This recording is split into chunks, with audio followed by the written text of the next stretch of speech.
नमस्कार साथियों, तो कैसे हैं आप लोग? उम्मीद है आप लोग अच्छे होंगे, मस्त होंगे और स्वस्थ होंगे और अच्छे से पढ़ाई कर रहे होंगे। तो आज हम आपको कराने वाले हैं सूरदास जी का जीवन परिचय और उनकी कुछ प्रमुख रचनाएँ, जो कि क्लास 10th के लिए काफ़ी ज़्यादा महत्वपूर्ण हैं। तो आइए बिना देर के वीडियो को स्टार्ट करते हैं। तो सूरदास का जन्म आगरा से मथुरा जाने वाली सड़क पर रुनकता नामक ग्राम में 1478 ईस्वी में हुआ था। विद्वानों में उनके जन्म को लेकर काफ़ी मतभेद है। कुछ लोगों का विचार है कि सूरदास के काव्य में जैसा सजीव एवं स्वाभाविक चित्रण मिलता है, वैसा किसी जन्मादन से कभी भी कदापि संभव नहीं हो सकता है। जनश्रुति के आधार पर वे इन्हें बाद में अंधा हुआ मानते हैं। यानी कि जो सूरदास जी थे, उनका जन्म जो है आगरा से मथुरा जाने वाली सड़क, जिसे आज के टाइम पर नेशनल हाईवे 2 बोला जाता है, उस पर एक गाँव पड़ता है जिसका नाम है रुनकता। उसमें 1478 ईस्वी में इनका जन्म हुआ और कुछ विद्वानों में इनके जन्म को लेकर काफ़ी ज़्यादा मतभेद हैं। तो और सूरदास जी के काव्य में कुछ ऐसी सजीव एवं स्वाभाविक चित्रण मिलता है, जो कि किसी भी कवि के में नहीं मिलता है। और जनश्रुति के आधार पर इन्हें जो है कुछ विद्वान मानते हैं कि ये जो है जन्म से अंधे नहीं थे, बल्कि बाद में अंधे हुए थे। आगे आता है कि सूरदास सारस्वत ब्राह्मण परिवार में पैदा हुए थे।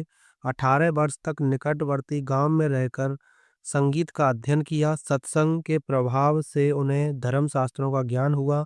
बचपन से ही विरक्त होकर यह गऊ घाट पर रहने लगे थे। वल्लभाचार्य को इन्होंने स्वचरित पद सुनाया, जिस पर प्रसन्न होकर उन्होंने इन्हें कृष्ण लीला को छंदबद्ध करने का सुझाव दिया था। यानी कि जो सूरदास जी थे, वो जो है एक शाश्वत ब्राह्मण थे और 18 वर्ष तक ये जो है अपने गाँव के पास एक निकट इनका एक गाँव पड़ता है, उसमें रहकर इन्होंने जो है संगीत का अध्ययन किया और सत्संग से ही इन्होंने जो है धर्मशास्त्र का ज्ञान भी प्राप्त किया।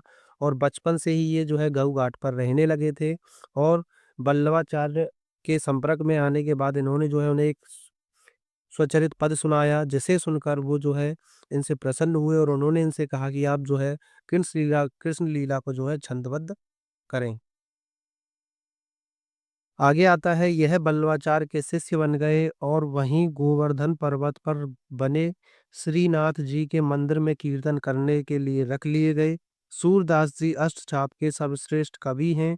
इनकी मृत्यु पारसौली नामक ग्राम में 1583 ईस्वी में हुई थी।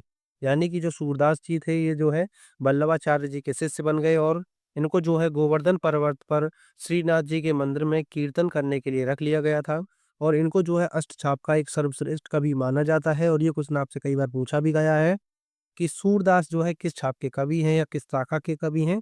तो ये जो है अष्टछाप के कवि हैं और ये जो है कृष्ण भक्ति शाखा के भी कवि हैं, ये भी आपको याद रखना है। और इनकी मृत्यु जो थी वो जो है पारसौली नामक गाँव में 1583 ईस्वी में हुई थी। इनकी कुछ प्रमुख रचनाएँ हैं, जिनमें सूरसागर, सूरसारावली तथा साहित्य लहरी।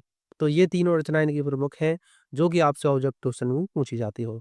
तो अब ये वीडियो जो है यहीं पे समाप्त होती है। उम्मीद है आपको पसंद आई होगी। अगर आपको पसंद आई हो तो प्लीज़ वीडियो को लाइक कर देना। फिर चैनल पर नए हो तो चैनल को सब्सक्राइब कर लेना। मिलते हैं अगली वीडियो में, तब तक के लिए जय हिंद, वंदे मातरम।